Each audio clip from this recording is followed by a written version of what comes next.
Installez-vous bien confortablement, mon ami. Je serai le narrateur de cette histoire et je vais vous conter le récit des premiers pas d'un groupe d'aventuriers sur Magisphère.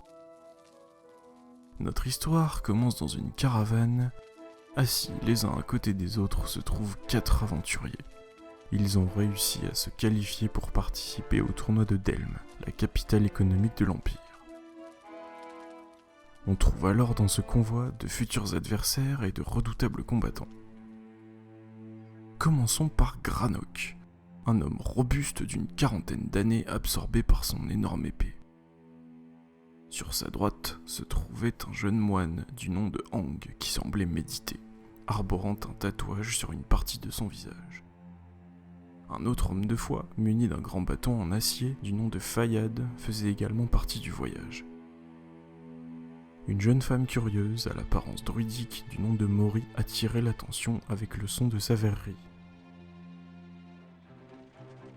Alors que la caravane s'arrêta brusquement, Hang décida de jeter un œil à l'extérieur. Quelle ne fut pas sa surprise lorsqu'une pluie de flèches commença à s'abattre sur les aventuriers. La force et la technique des combattants permit d'éliminer leurs assaillants, un groupe de mercenaires nommés les Salamandres Rouges. Ils purent alors continuer leur route en direction de Delme, malheureusement sans le cocher qui avait reçu une flèche en travers de la gorge. Les participants finirent par arriver à la capitale économique de l'Empire. La ville s'étendait sur toute la surface du Nil. Leur invitation pour le tournoi était un laissez-passer suffisant pour leur permettre d'entrer. Ils purent alors jouir de quelques plaisirs de la ville après avoir tiré au sort leurs adversaires respectifs. Un hôtel de luxe leur était dédié, les participants ne reverraient probablement jamais matelas aussi confortable. Dormir à proximité de futurs adversaires ne fut pas sans créer de tension. En effet, le matin du premier tour, Helga, un autre participant, provoqua lourdement Granok. Ce dernier arracha la porte de chambre du provocateur, sorti de ses gonds, il alla combattre avec celle-ci en main. Le guerrier à la porte commença les hostilités en la projetant lourdement. Il perdit cependant son combat et les matchs s'enchaînèrent. Fayad, Hang et Mori réussirent à se qualifier pour les quarts de finale. Le temps de se reposer un peu et le second tour commença.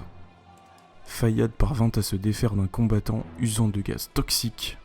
Quant à Mori, elle remporta le combat contre Hang, qui, semble-t-il, commençait à s'éveiller à la magie de l'air. Après un abandon, il ne restait qu'un match pour le dernier combat du quart de finale.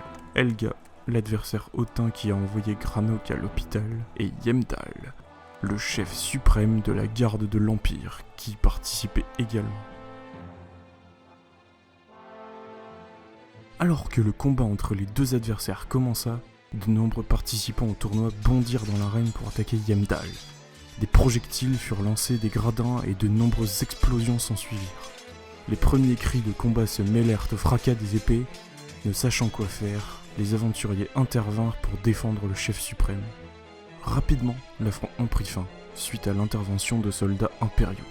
Les aventuriers, ayant choisi de défendre l'Empire, furent invités à rencontrer le prince Ardanis. Le groupe de combattants, invité par le fils de l'empereur, traversa les nombreuses salles luxueuses du palais impérial. Après un passage par une porte dérobée et une traversée dans un couloir étroit, les aventuriers firent face aux illustres robots de l'Empire, cependant inanimés. Fayad reconnut la marque de son clan gravée sur la coque de l'un d'eux. Le prince leur proposa de rejoindre ses forces afin de traquer les responsables de l'assaut de la reine. Ils acceptèrent et partirent en chasse aux ennemis de l'Empire. Un drone aérien les suivant pour vérifier la progression des nouvelles recrues. Alors que les protagonistes suivaient une piste dans la forêt, ils parvinrent à rattraper les assaillants du tournoi qui semblaient blessés. Ces derniers proposèrent aux aventuriers de rejoindre leur organisation, car l'Empire menait un double jeu. Les rejoindre ferait d'eux des héros se battant pour une noble cause. Hang proposa de simuler un combat pour couvrir leur fuite. Des sorts furent utilisés de part en part et une flèche transperça le drone afin de couper la vision du prince. Le groupe prit la route avec leurs nouveaux compagnons, abandonnant ainsi leur pacte avec l'Empire. Ils reçurent pour mission de trouver l'œil du soleil caché à l'intérieur d'une cathédrale en ruine, afin de prouver leur valeur. Après quelques semaines de route, ils arrivèrent enfin face aux décombres de l'édifice. La nature avait repris ses droits en ces lieux. Les aventuriers s'enfoncèrent prudemment dans les catacombes et frissonnèrent en entendant un ricanement s'échapper des profondeurs. Ils n'imaginaient pas une seconde la rencontre qu'ils allaient faire dans les vestiges du bâtiment.